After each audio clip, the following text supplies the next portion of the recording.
অনেক মদখোর আমার সাথে বসে একসাথে ডিনার করে, হাফ প্যান্ট পরা, গলায় স্বর্ণের চেইন, হাতে স্বর্ণের ব্রেসলেট, আইসা আমার সাথে ডিনার করছে, আছে এরকম। গাঁজাখোর, আসো বসো, বসলেই তো আমি ওর চিন্তার ডিএনএ চেঞ্জ করে দেওয়ার সুযোগ পাবো। চিল্লায় বলো ঠিক কি না?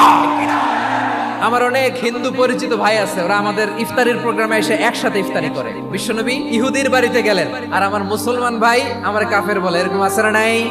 মুসলিমরা দেখতে পারে না, সহ্য করতে পারে। বিষ্ণু ইসা ইসলামের খাদেম ছিল ইহুদি, এতদিন খেদমত করলো, একদিনও বিশ্বনবী ওর কালিমার দাওয়াত দেয় নাই। কারণ কি? বিশ্বনবী একটা ভালো সময়ের অপেক্ষা করতেছিলেন। দায়ী সুযোগ খুঁজে, কখন দাওয়া দিলে ব্যাটে বলে হবে, ঝোপ বুঝে কোপ মারে। বিষ্ণু ইসা ইসলাম ভালো সময়ের অপেক্ষা করতেছিলেন। দেখি আস্তে আস্তে এমন সময় আসছে, ছেলে এবার মুমূর্ষ। যখনই টাইমিং পেয়েছেন, দাওয়াত দিলেন, পড়ো লা ইলাহা ইল্লাল্লাহ। প্রতিবেশী ইহুদি হোক হিন্দু হোক, যাবেন, সুসম্পর্ক রাখবেন, উপহার দিবেন, বিপদে পাশে দাঁড়াবেন। অসুস্থ হইলে একটু আপেল নিয়ে যান, আঙ্গুর নিয়ে যান। ইসলামের বিউটি দেখে, সৌন্দর্য দেখে অবাক হবে। নসিব ভালো হলে কোনোদিন কালিমা পড়ে মুসলমান হয়ে যাবে।